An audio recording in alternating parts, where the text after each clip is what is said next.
pas commencer une saison de l'Olympique de Marseille sans être totalement heureux de toute façon.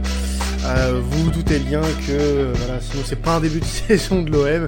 Match nul face à Bordeaux de partout. On s'y attendait pas vraiment. On va pas se le cacher, on a été assez confiants et des raisons de l'être, au vu de la première mi-temps de ce match, même si tout n'a pas forcément été parfait.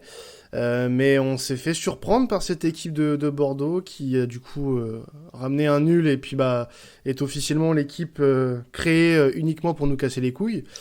Donc voilà, c'est un peu ça. Depuis 40 ans, c'est un peu leur délire. Donc ouais, un match nul, beaucoup de frustration. D'ailleurs, ça sera le titre du podcast, frustration. Suite à ce match nul, c'est 2 points perdus après le retour des supporters au Vélodrome. C'est un peu c'est le mot, frustrant. Ouais, dans une putain d'ambiance. Ouais, une ambiance de fou. Ça fait du bien. Ouais, un match frustrant, de par le résultat. Alors, on ramène pas les 3 points, c'est le plus gros manque. Ouais. Mais c'est surtout la manière qui m'a dérangé. Parce que je sais pas toi, mais moi, ce match, je le ressens quand même comme une défaite. Ouais, en fait, si tu veux, et je pense que c'est un peu le sentiment qu'on avait après la première mi-temps, notamment avec Saki et Kevin qui sont venus avec nous dans le space sur Twitter à la mi-temps, on avait un sentiment de satisfaction parce que on avait su contourner ce bloc bien compact des Bordelais à 2 reprises, donc c'était une très bonne chose, et on se disait que après cette première période, les Bordelais vont peut-être aller un peu plus à l'assaut de notre but et ça va encore plus les ouvrir défensivement, ce qui aurait pu être le cas, parce que en soi, on va pas dire qu'ils ont eu énormément d'opportunités Bordeaux, ça serait mentir, et je pense que eux, les joueurs comme les supporters seraient d'accord avec nous là-dessus. Et quand on voit, qu'on soit fan ou pas de ce genre de stats, mais les expected goals de Bordeaux le prouvent. Donc voilà. Après, on a été, je pense, très confiant, voire peut-être trop confiant, et on s'est beaucoup relâché. Et moi, il y a pas mal de choses qui m'ont déplu. Et du coup, ouais, carrément comme toi, c'est une défaite pour moi. Ouais, en fait, c'est un match où il y a eu, comment on pourrait dire, il y a eu 2 matchs dans le match en fait. Ouais. Il y a eu la première et la deuxième période. Elles sont complètement différentes, mais c'est hallucinant parce que dans la première période, tu maîtrises. Ça me fait penser à ce que tu disais dans l'avant-match où tu voulais de l'action et pas de la réaction. C'est ce qu'on a fait. On n'a pas attendu de prendre un but ou 2 buts avant de commencer à marquer. On a marqué de suite. Ouais. Et c'était parfait. Voilà, on avait une équipe qui couillissait bien. On avait une défense qui était bien organisée. Voilà, on a vu quand un défenseur monte, le milieu il descend pour couvrir, tout ça, ça se passait très très bien. En première mi-temps. Franchement, ouais, en première mi-temps bien sûr. Franchement, les attaquants de Bordeaux n'ont strictement rien pu faire. En première période, ils étaient complètement bloqués. Après l'attaque, c'était un peu plus compliqué parce que t'avais un bloc bas très très bien organisé pour le coup en face, avec une belle défense à 5. Je trouve que la présence d'un 9, elle est toujours nécessaire, parce que j'ai quand même l'impression qu'il manque quelque chose pour peser un peu sur la défense. Je sais pas ce que t'en penses. C'est le débat qu'on avait eu un petit peu dans l'avant-match à ce niveau-là. Ouais. Et puis surtout, quand on a diffusé nos compositions, moi j'avais mis Dieng. J'avais mis Dieng en 9. Et alors, peut-être à tort du coup, parce qu'il m'a franchement impressionné lors de ce match. Et c'est, on va dire, l'un des rares joueurs à qui j'ai pas rien à reprocher, c'est Pape Gueye. Je l'avais mis à la place de Pape Gueye comptablement. Après, ça c'est des modules. Enfin, tu peux moduler l'effectif comme tu veux après. Oui. C'est ton interprétation. Et puis Sampaoli, maintenant, il sait quoi faire parce que Benedetto va très probablement partir. On devrait avoir des nouvelles dans les prochaines heures. Donc peut-être qu'il partira avant que ce podcast soit diffusé parce qu'on parlait de 24 à 48 heures hier soir lors du match. Donc à voir ce que ça va donner. Mais en tout cas, voilà, moi je pense que tant que Milik n'est pas revenu, de toute façon ça va être un problème, et je pense pas que Sampaoli fasse assez confiance à Bamba Dieng pour le mettre titulaire sur un match Ligue 1, ce qui est dommage, parce qu'il l'a essayé sur plusieurs matchs de prépa et ça avait plus ou moins fonctionné. Cet équilibre défensif, on l'avait aussi plus ou moins, avec bien entendu quelques imperfections, puisque on est toujours malgré tout en phase de rodage. Moi, à mon humble avis, on sera rodé vraiment qu'à partir de la 10e, 11e journée, parce que l'effectif est trop renouvelé pour avoir des automatismes, pour avoir une très grande complicité comme peut l'avoir des équipes, certaines équipes de Ligue 1. Donc il faudra aussi prendre ça en compte, le fait que certains joueurs ne sont pas encore adaptés totalement à la Ligue 1, ça va prendre du temps. Évidemment qu'il va y avoir des faux pas, fallait s'y attendre. La semaine dernière contre Montpellier, c'est pas passé loin non plus. Faut pas l'oublier, même si le match reste abouti dans l'ensemble. Mais contre Bordeaux, on a eu une piqûre de rappel, très clairement. On n'est pas non plus à 100% confiant de ce qui se passe du côté de l'Olympique de Marseille, parce que voilà, il y a de la nouveauté, et la nouveauté, le temps que ça prenne forme, et ça prend du temps, surtout quand tu as beaucoup de nouveautés. Et je pense que ça fera du bien peut-être à certains supporters de se le rappeler, peut-être même à nous, hein. On s'est peut-être enflammé aussi de notre côté. Je me rappelle de choses que j'ai dit dans l'avant-match. Voilà. Je me dis mais tais-toi quoi. Voilà, non mais c'est voilà. Et puis je prends mon cas personnel aussi. Voilà, c'est aussi ça. On se doit aussi d'être vigilant quand on parle aussi de l'Olympique de Marseille, parce que on a trop souvent été déçus. Il faut avoir un niveau d'exigence, ça oui, mais il faut quand même garder aussi du positif. Cette première mi-temps, il y a tout. Enfin, rien n'est acheté quasiment. Elle est parfaite. Elle est quasiment parfaite. Il y a quelques erreurs, bien sûr, et encore des petites erreurs de placement, des erreurs de relance aussi. C'est des choses qui sont à corriger. Mais là, si on prend la deuxième mi-temps, bon, sur le premier but de Pembele, je suis désolé, il y a une erreur de placement des blocs milieu de terrain, défense. C'est impossible de voir ça.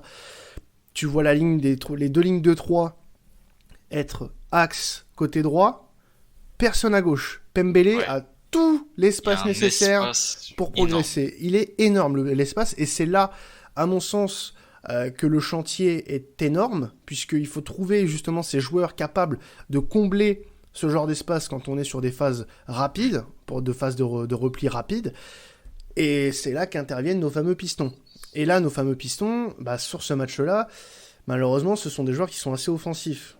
On parle de Senji Zunder, on parle de Conrad, même si, pour moi, là, pour le coup, ce sont des ailiers et non des pistons. Ouais. Dans le positionnement de la défense, pour moi, c'était Camara et Gerson qui avaient ce rôle-là, sur le match. Gay était un peu plus en retrait, du coup, devant la défense. Mais ça n'empêche que on n'a pas su faire ce qu'il fallait au niveau du repli, et grosse erreur de marquage sur le second but qui nous a valu ce but de Rémi Houdin qui se transforme lui aussi en super joueur. Il y a des joueurs comme ça en fait qui sont prédestinés à briller, à nous faire chier. À briller, mais c'est un truc de ouf. Que contre l'Olympique de Marseille, et Rémi Houdin vient de s'ajouter à cette liste. Voilà. Tout le respect que j'ai pour Rémi Houdin, bien sûr, mais voilà, c'est pas non plus même Dario Benedetto reste meilleur que lui, il faut pas. Oui, voilà. Même si il m'a un peu lui aussi saoulé hier soir, c'est un autre débat. Mais voilà, en tout cas, c'est ce que je pense. Je sais pas ce que toi t'as pensé défensivement de notre match. Ouais, en fait, le plus gros problème de cette deuxième période, c'est que l'équipe s'est complètement relâchée et déconcentrée. Le joueur, il manquait de justesse. On en était même à rater des passes à 5 mètres. Oui. Et on a fait des fautes bêtes. Voilà. Et quand tu vois le premier but, bon, c'est un but chanceux parce que la frappe, elle est encore, j'ai envie de dire, contrée par Luis Pérez. Sinon, il a vraiment pas de chance. Ah ouais, lui, il a décidé qu'à chaque match, il ferait une merde. Alors que, bon, après. Son match, contrairement à celui de Montpellier, est moins spectaculaire. Je l'ai pas trouvé. Il est moins bon, je trouve. Un peu moins bon que sur le match contre Montpellier. D'ailleurs, petite parenthèse, vous avez certainement dû voir ça. Il a été cambriolé dans la nuit, pendant le match. Bon, on lui passe bien sûr tout notre soutien, pardon. En espérant que, heureusement il y avait personne apparemment, donc bon, tant mieux. Bon, malheureusement c'est un peu trop fréquent à Marseille, mais bon, voilà. Parenthèse fermée, on espère que ça se reproduira plus et que ça ne touchera pas d'autres joueurs et que ça le dégoûtera pas de Marseille. On en a vu que ça avait dégoûté. Oui, ils sont partis avec ça, oui. Voilà, des joueurs comme Lucio par exemple. Mais bon, ça, parenthèse fermée sur ce petit incident personnel pour Luan Pérez qui n'enlève rien à son mauvais match. Donc lui aussi il va falloir qu'il revoie certaines choses sur sa copie parce qu'il y a voilà des choses qui m'ont un peu déplu chez lui, notamment son placement, sa réactivité sur certaines relances aussi. Oui, j'ai trouvé qu'il il a raté beaucoup de relances. Il était un peu pâteau sur ce match-là, un peu lourd. Alors est-ce que il est à court de forme? Ça serait un peu dommage au bout de 2 journées. Ouais, ce serait bizarre. Ça serait bizarre, donc je pense plus, voilà... ouais, non. En fait, je pense pas que le problème est physique, je pense vraiment que le problème était mental sur ce match. Tout le monde s'est écroulé, il n'y a pas un joueur qui est vraiment sorti du camp en deuxième période. C'est ça le problème en fait. Moi je me demande vraiment qu'est-ce qui s'est passé entre la fin de la première période et le début de la deuxième. Mais en fait, je sais pas, peut-être que c'est le but dès qu'on a pris le but, genre les joueurs se sont décomposés et se sont dit ok, peut-être qu'on n'est pas indestructible, je sais pas. Ouais, parce ils ont pris conscience qu'ils n'étaient pas invincibles, je sais. Parce que avant le but, concrètement, Bordeaux n'est pas dangereux, on n'est pas non plus très flamboyant, mais entre la 45e et là, c'est quoi? C'est 50 52e, 3e, 4e, quelque chose comme ça, je vais vérifier, mais en attendant, voilà, on n'a pas été dangereux non plus, mais ils l'ont pas été plus que ça. Oui, donc, c'était, comment dire, si on en restait là sur un jeu assez stérile, c'était pas non plus scandaleux, on menait à 2-0, bon, le but c'est de faire un peu de spectacle devant ton public qui t'a pas vu depuis plus de 500 jours. Mais en tout cas, au niveau du résultat, on aurait été satisfait, puisque bon, le spectacle a été fait en première mi-temps à mon égard, en tout cas. Je pense qu'on a tous bien kiffé cette première mi-temps, mais voilà, ça a été un peu 51e Pembele et 57e Oudin. Voilà, c'est ça. Donc en 6 minutes, on s'est pris 2 buts. Et en fait, ça s'est empiré après le premier but. En fait, on s'est juste laissé marcher dessus. Et on a décidé de laisser un joueur seul à l'entrée de la surface. Voilà. Et ça, je comprendrais pas. Je sais pas comment c'est possible, parce que quand tu vois où sont placés Under et Payet, ils ne défendent rien. Ils ne défendent strictement rien. Ouais, ils sont mais pas totalement. devant un joueur, ils sont dans le vide en train de marcher. Je sais pas ce qu'ils font. Ouais. Donc, je sais pas si c'est Sampaoli ou les joueurs, mais en tout cas, le problème est là. Mais est-ce que, voilà, le problème, je pense que c'est... Bon, pas la décharge de Sampaoli, parce que je pense que lui aussi va devoir revoir certaines choses dans sa copie. Ouais. Peut-être au niveau de sa composition aussi. Mais pour le corner, peut-être qu'il avait pas prévu ce genre de choses, surtout venant de la part des Girondins de Bordeaux. Excusez-moi, c'est peut-être un peu condescendant, mais faut comprendre que ce de partout, il est un peu inespéré quand même. Hein. Bien sûr. Faut remettre les choses dans le contexte. Bordeaux ne tire que 2 fois dans le cadre. Voilà. C'est quand même spectaculaire d'en arriver là, de prendre qu'un seul point, enfin de prendre un point tout court. Nous, prendre un seul point, c'est clairement, comme l'a dit Mathis, une défaite. C'est un échec. C'est un échec devant nos supporters. Pour le retour de la Ligue 1 en Vélodrome, c'est très clairement une déception. On s'attendait à beaucoup mieux. Moi, je l'ai dit, hein, Sampaoli va devoir revoir certaines choses au niveau peut-être de son dispositif. Est-ce que tant que Milik n'est pas là et s'il veut vraiment pas utiliser Dieng, est-ce que c'est la bonne solution? À un moment donné, j'ai vu qu'on était repassé à 4 sur certaines phases. 4 derrière, j'entends en 4-2-3-1 quand Benedetto est rentré surtout. Quand on avait un vrai neuf en pointe, ça avait changé, à mon avis, le dispositif.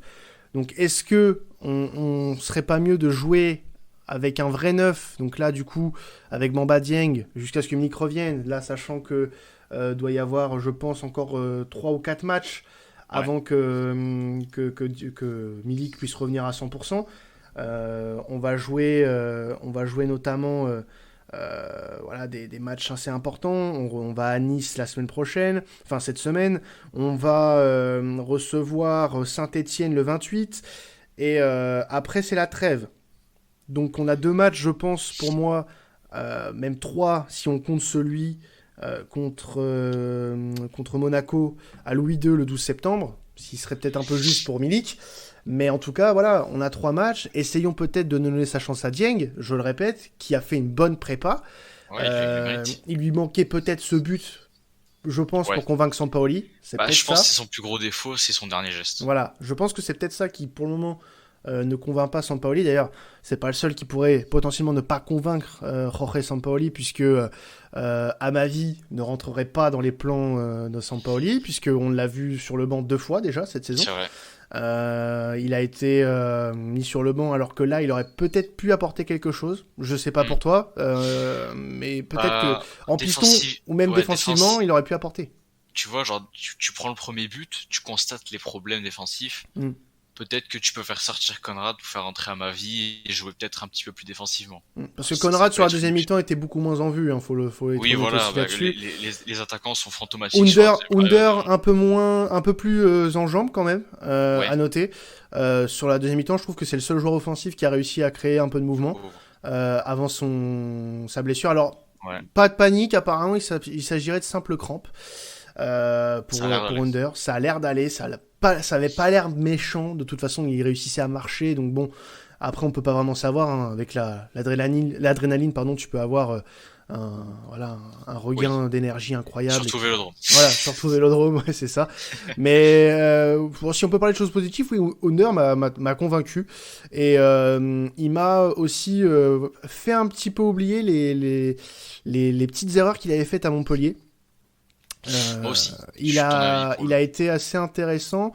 Alors, il a manqué un peu de chance sur certaines actions, notamment sur une action où il tire un peu au-dessus. C'est l'action où il se blesse d'ailleurs. Oui. Donc bon, c'est pas méchant. Je trouve qu'il se place très bien. Les 2 buts qu'il marque depuis qu'il est à l'OM, c'est les mêmes. Centre en retrait est toujours extrêmement bien placé. Alors maintenant, c'est pas le registre dans lequel on l'attend forcément. Mais ça peut être voilà. Si je fais ça toute la saison, moi ça me va. Ouais, moi ça me va. De qui on pourrait parler? Gerson qui a été un peu plus en jambes que lors du premier match. Tu vois, on l'a senti plus à l'aise quand il avait de l'espace autour de lui et quelqu'un avec qui combinait. Ce qui n'est pas le cas contre Montpellier. C'est ça. Très très impressionnant. Attendons aussi de voir ce que ça donnera face à Nice, qui sera pour moi la première grosse opposition. Et c'est là, vraiment, où je vais peut-être me faire un avis un peu plus élargi sur cet OM-là, puisque Nice va être clairement la première grosse opposition de l'année pour nous, puisqu'on a vu ce que ça donne depuis le début de saison. Alors, hormis le match nul contre Reims, le match contre Lille, pour l'avoir regardé, était quand même assez incroyable. On a vu clairement une domination sans égale. Lille n'a pas existé et honnêtement... Ça me fait un peu peur, je vais pas vous le cacher, parce qu'ils ont des attaquants assez mobiles, assez vifs, face à une défense qui joue très haut. On a encore vu des Luan Pérez et des Saliba monter assez haut sur certaines phases placées. Donc, je serais Sampaoli, je me méfierais quand même un petit peu. Je me méfierais quand même un peu beaucoup même. Surtout défensivement, parce que pour en revenir un peu au match... en fait, ce qui m'a le plus dérangé, et j'ai envie de faire un comparatif avec André Villas-Boas, c'est que, tu vois, la saison on finit deuxième, la saison Covid, la plupart des matchs qu'on gagne, on les gagne parce qu'on reste concentré 90 minutes. On reste concentré jusqu'à la fin. Oui, bien sûr. On est juste. Et là, contre Montpellier, on est concentré que à partir du moment où on perd de 0. Là, on arrête de se concentrer au moment où on prend le premier but. Ça devient problématique. Ce saut d'humeur, ce saut de mental, va vraiment falloir se réveiller parce que les gros matchs arrivent. On va bientôt tirer nos adversaires en Europe. Donc j'espère que d'ici là, l'équipe sera rodée mentalement, physiquement et tactiquement. Et pour parler un petit peu plus d'individualité, il y a eu pas mal de débats sur Twitter, notamment sur Mandanda. Je sais pas ce que tu en as pensé toi, mais moi je trouve que le premier but, et je pense que tu seras d'accord avec moi, il peut rien faire. C'est compliqué. La frappe est contrée, quoi. La frappe est contrée, donc il s'y attend pas forcément. Par contre, le deuxième but, je suis un petit peu plus dans l'accusation. Je pense qu'il peut mieux faire. Il peut mieux se placer sur le deuxième but parce que Oudin prépare sa frappe, ça se voit quand même. Donc j'aurais espéré qu'il la sorte, mais voilà, on était un peu déçus sur ce côté. Je partage un peu ton avis et en fait, je suis arrivé à un point où j'ai un peu de mal à trouver des excuses à Steve Mandanda. Moi aussi. Et pourtant, je respecte à fond ses 13 ans au club. Je respecte à fond ce qu'il a pu faire pour nous ces dernières années, surtout au moment où l'OM était pas très bien. Mais aujourd'hui, l'Olympique de Marseille a concédé depuis le début de la saison 3 tirs cadrés. Voilà, j'ai vu L'Olympique de cette stat. Marseille, l'Olympique de Marseille a concédé 3 tirs cadrés et a pris 4 buts. C'est pas possible. Il y a un problème. Il y a un problème. Alors, ça vient pas que de lui. Hein. Et il faut Évidemment. se dire la chose. Il y a un équilibre défensif à trouver et on le dit depuis le début de la pré-saison. Il y a un équilibre défensif à trouver et c'est sur ça que Sampaoli va devoir travailler, à mon avis, puisqu'il est pas tout blanc non plus, hein, Jorge. Mais voilà, c'est pour moi le dernier rempart doit être solide et on doit Mm. avoir confiance en lui. Et cette confiance, petit à petit, Steve Mandanda est en train malheureusement de la perdre. Et je comprends certains supporters marseillais qui sont un peu véhéments, qui ne veulent plus de Mandanda dans les buts de l'Olympique de Marseille. Après, moi je suis un affectif, malheureusement. Ça me perdra. Et je trouve qu'on peut pas non plus faire n'importe quoi avec un joueur comme Steve Mandanda. C'est-à-dire Je suis que d'accord. il a été tellement important que tu peux pas balayer comme ça. Parce qu'en plus c'est notre capitaine aussi, il faut pas l'oublier ça. Mm. C'est notre capitaine, tu peux pas dire à ton capitaine comme ça du jour au lendemain, bah désolé, mais tu seras numéro 2. Alors c'est un peu l'objectif, je pense, de le mettre en concurrence, puisque C'est ça. Paul Lopez est là, mais bon, pour le moment, il est pas là. Voilà. Ouais, On- on sait pas trop d'ailleurs. Il est là, Alors, il mais a eu un petit peu de mal à se remettre du Covid, apparemment. apparemment c'est ça. Donc, bon, on espère. Alors, j'aimerais bien le voir. J'aimerais bien le voir, Paul Moi Lopez, aussi. pour avoir un élément de comparaison, vraiment, pour te dire, voilà, de quoi Paul Lopez est capable, et à ce moment-là, on pourra se dire, oui ou non, est-ce que Steve Mandanda peut rester titulaire dans les cages de l'Olympique de Marseille. Mais pour le moment, de toute façon, à défaut d'avoir Nga Pontetenbou dans les buts, qui n'est pas assez rodé pour la Ligue 1, c'est pas voilà avec tout le respect que Tu j'ai peux pour pas. avec tout le respect que j'ai pour Tu Simon, peux. on peut pas avoir voilà un gardien qui n'a pas eu une seule minute en Ligue 1 être Un titulaire. gardien Donc aussi jeune. voilà, et très jeune, faut pas l'oublier. Ça peut être l'avenir de l'Olympique de Marseille, hein, entendons-nous bien, il a fait de très bonnes choses sur la prépa, mais c'est pas gardien calibre Ligue 1 pour le moment, attention. Donc pour le moment, tant que Paul Lopez n'est pas remis de ce qu'il a, je ne sais pas ce qu'il a, et honnêtement j'espère que ça ne sera pas trop long, puisque la saison, on se répète encore, sera longue, mais on va avoir besoin de nos 2 gardiens. Voilà. Paul Lopez va devoir briller s'il veut rester à l'Olympique de Marseille et faire sauter l'option d'achat.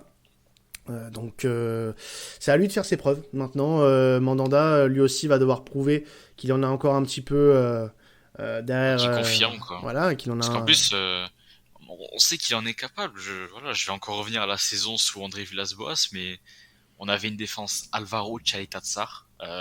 C'était bien cette saison, mais c'était quand même très bancal. Et Hmm. lui, la saison qu'il a sortie, en revanche, elle était mais phénoménale. Bah, c'est Elle était phénoménale. une de ses meilleures saisons. Voilà, c'est une des meilleures saisons de sa carrière. Donc on sait que malgré l'âge, il est capable, mais il faut juste qu'il trouve le déclic en fait. Hmm. Faut qu'il ait ce déclic et qu'il commence à redevenir le gardien qu'il a pu être. Non, parce que là, en soi, on peut pas concevoir qu'un gardien comme Steve Mandanda, au bout de 2 journées de Ligue 1, n'ait pas encore fait un seul arrêt. C'est Alors, ça. t'as 2 solutions. Tu fais pas d'arrêt, alors ça veut dire que tu as fait 2 clean sheets et que tes défenseurs ont fait le boulot. Soit tu as concédé tous les tirs cadrés. Et ça, c'est inconcevable. Donc Mm. aujourd'hui, on est d'accord pour dire que c'est encore trop tôt pour se dire oui, Mandanda doit quitter le navire. Mais il faut se dire aussi que Paul Lopez va revenir et qu'il va falloir tester. Il va falloir de toute façon tester les choses. On n'a pas fait venir Alors, on n'a Paul pas le choix de Lopez, toute façon. et en plus on n'a pas le choix. Et puis on n'a pas fait venir Paul Lopez pour qu'il tire le banc, surtout quand tu mets une option d'achat pour justement qu'il intègre l'Olympique de Marseille, parce que si je dis pas de bêtises, l'option d'achat, elle est prévue pour dépasser un certain nombre de matchs, je crois une vingtaine de matchs. Donc je pense que dans l'idée du club, c'est de vouloir la faire sauter automatiquement. Donc maintenant, ce sera à Sampaoli de faire ce qu'il faut pour qu'il joue. Donc de mettre en concurrence et que ce soit sain surtout. Donc voilà. En tout cas, je pense que on n'a pas fini de parler de notre secteur défensif, Mathis. Ça c'est sûr. Bah ouais. Et du coup, pour continuer un peu sur les individualités, et je sais que tu seras d'accord avec moi, s'il y avait un homme du match à donner, moi ce serait Pape Gueye. Et vu qu'on a regardé les matchs ensemble, je suppose que c'est le tien aussi. Je pense. Alors, je mettrais en homme du match. En fait, la présence qu'il a sur le terrain, il est partout. Il était partout, sur tous les ballons, sur toutes les passes, il était partout. Sa première mi-temps est incroyable. Il a gratté un nombre de ballons incalculable, honnêtement. C'était assez impressionnant de le voir aussi mobile, aussi volontaire, aussi généreux dans le duel. C'est ce que je disais dans le Space. Je trouve qu'il a bien progressé là-dessus. Il va beaucoup plus au duel que la saison dernière et je trouve qu'il a pas mal gagné en intensité physique. Donc ça, c'est une bonne chose. Et il a un peu surnagé en deuxième mi-temps. Je trouve que c'est le seul avec Under avant sa sortie qui a été irréprochable. Voilà, on parle beaucoup de Dimitri Payet sur sa première mi-temps, mais Payet sur sa deuxième mi-temps, quand ça commençait à moins bouger, lui aussi il a pas bougé, puisque on se répète avec Dimitri Payet, mais quand ça bouge pas autour de lui, Payet est un peu éteint. Et il a du mal à faire le jeu, de prendre le jeu à son compte. Dicter le tempo, ça, à son âge, malheureusement, il peut plus trop le faire. Mais voilà, pour revenir à Pape Gueye, oui, il a fait un match de patron. Encore une fois, il a montré qu'il pouvait être un des patrons de cette équipe, un des patrons du milieu de terrain, et qu'il fallait compter sur lui cette saison. C'est à 24 ans, voilà, il a montré que il peut devenir l'un des tauliers de cette équipe, et je pense qu'il pourra le devenir. S'il continue comme ça, honnêtement, il peut très bien le devenir. Et je m'avance peut-être pour dire qu'il fait un bien meilleur démarrage que la saison dernière. Oui, franchement, oui.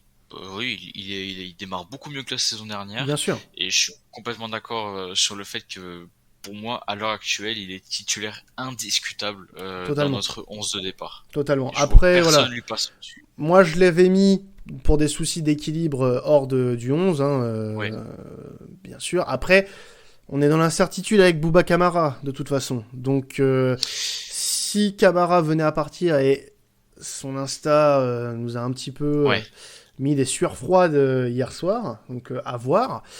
Bon, de toute façon, il faut vendre. Il faut vendre, ça, on est catégorique là-dessus. Et Kamara doit, s'il ne veut pas prolonger, être vendu cet été. Sinon, on n'aura plus la main. Donc il faut soit le vendre cet été ou essayer de le prolonger cette saison, et le timing reste d'être très short, même si j'ai confiance en Longoria là-dessus, mais on peut pas se rater sur le dossier Camara. Donc soit il faut vendre cet été, soit il faut le prolonger cette saison, et la deuxième option est compliquée. Donc la vente reste la meilleure solution. Donc Gueye, dans le cadre d'une vente de Camara, serait pour moi la meilleure option, puisque de toute façon il a montré qu'il pouvait le faire. Et que de toute façon, quand il n'est pas dans ses pattes, Gueye joue bien mieux. Voilà. On l'a déjà dit plusieurs fois. Mais on l'a déjà dit et on le redira tant que ce sera nécessaire. Sinon, c'est pas un homme du match pour moi, mais je voulais quand même parler de son match parce que je trouve qu'on n'en parle pas beaucoup. Mais que. Je pense savoir de qui tu parles. Voilà, je pense savoir de qui. C'est un entrant. Non, c'est pas un entrant. Ah, c'est un titulaire. C'est un titulaire. Alors, je pense que tu pensais à Rongier. C'est ça. Oui, qui a fait une très bonne entrée, je trouve. Il a manqué de justesse devant le but. Il a eu une très belle occasion qui s'est pas soldée par un but. Mais bon, c'est pas forcément son registre. Donc voilà, c'est ça. Non, je voulais parler de Saliba. Saliba, pour moi, alors c'est le patron. Le patron de la défense. Il est très juste. Et j'ai vu une stat. C'est le joueur qui a le plus couru balle au pied en Ligue 1 depuis 2 journées. C'est incroyable. C'est un défenseur central. Et ça témoigne aussi de la folie tactique de Sampaoli. Oui, Parce que et alors, ça témoigne de la folie tactique, et à mon sens, c'est pas celui qui a en plus été le mis le plus en difficulté, puisque je l'ai toujours vu bien placé, très solide. Il a fait quelques interventions en deuxième mi-temps, notamment sur des centres où on aurait pu se le prendre très facilement. Quand on a été réduit à 10, il a été solide défensivement, il a été patron. Voilà, pour moi, ça sera le patron de notre défense cette saison. Et c'est là, tu vois, que j'ai un petit regret personnel, c'est de le voir à coup sûr partir la saison prochaine, puisqu'il sera, il est en prêt sans option d'achat. Après, on sait que les options d'achat peuvent évoluer en fonction de ce que ça va donner cette saison. Mais notre seul espoir, c'est que il s'attache vraiment au club. Mais genre vraiment. Pour moi, c'est le seul espoir. Bah, c'est aux supporters de jouer le jeu. Voilà. C'est aux supporters de jouer le jeu et aussi, j'ai envie de dire, à lui de continuer comme ça, puisque honnêtement, j'ai rarement vu Saliba en danger sur les 2 derniers matchs. J'ai été un peu plus sceptique sur sa prépa, mais sur ses 2 premiers matchs de championnat, il a été plus que solide, et pour moi, c'est celui dont on doit le moins critiquer. Balerdi reste fidèle à lui-même, c'est un abruti notoire. Bon, il a pas de cerveau, mais bon, il a des qualités quand même. On l'aime bien, mais parfois il est juste trop bête. Il est débile, il est con, parfois il saute. Il est con comme un manche. Voilà, il fait un tacle horrible et il prend un rouge. Il a fait un tacle horrible au Matmut Atlantique la saison dernière, il prend un rouge, il fait la même connerie ce week-end. Donc bon, à un moment donné, c'est son 4e rouge depuis qu'il est en Ligue 1. C'est depuis qu'il est à l'OM, c'est son 4e quand même. Il en avait pris un en Ligue des Champions contre Porto, et je crois que c'est son 3e en Ligue 1. C'est énorme. C'est ça, ouais. C'est vraiment beaucoup, franchement. Vraiment falloir qu'il se calme dans les moments où ça devient chaud. Voilà, c'est ça. Donc bon, on espère que il va se calmer un petit peu, et que contre Nice, son remplaçant, donc ça sera probablement Alvaro, peut-être Amavi. J'ai un espoir que ce soit Amavi, mais je pense pas, puisque l'axe gauche c'est Luan Pérez. Donc à moins qu'on passe à 4 derrière, ce qui peut être une possibilité. Mais voilà, ça sera à voir. Donc je pense qu'on a encore beaucoup à attendre de cette équipe, ce qui n'est pas encore parfait. Les 2 prochains matchs, Nice et Saint-Etienne. Alors peut-être pas Saint-Etienne, alors si quand même Saint-Etienne, puisque ça a été... bon, il y a eu 2 nuls, hein, mais bon, ça reste intéressant. Mais Nice, prochaine grosse étape, donc dimanche soir à l'Allianz Riviera. S'il y avait un mot qui pourrait décrire ce que j'ai envie de cette équipe, c'est un réveil. Voilà, je veux que ça se réveille dans tous les registres, tous les domaines. Parce que c'est pas le cas. Je pense que c'est plutôt partagé par beaucoup de nos auditeurs et beaucoup de supporters marseillais en règle générale. Enlever le mot frustration, qui est le titre de cet épisode aujourd'hui. Ne pas repartir de Nice frustré comme on a pu l'être dimanche soir après ce match contre Bordeaux. Mais en tout cas, merci à vous encore de nous avoir suivis pour cet épisode de la commanderie. On espère que ça vous aura plu une nouvelle fois. Vous étiez beaucoup à écouter l'épisode avec Scipion pour l'avant-match contre Bordeaux, donc merci à vous. Et on se retrouvera pour l'avant-match vendredi, très probablement, pour cet avant-match entre Marseille et Nice. Entre Nice et Marseille, puisque ça se jouera du côté de l'Allianz Riviera. Et peut-être, alors je dis bien peut-être, qu'on vous prépare des petites surprises avec les copains d'Avantinissa. Donc à préciser bien sûr dans la semaine. On se dit en fin de semaine, voilà, pour le débrief, enfin pour l'avant-match de ce derby. Et n'oubliez pas, allez l'OM, ciao. Allez l'OM, salut.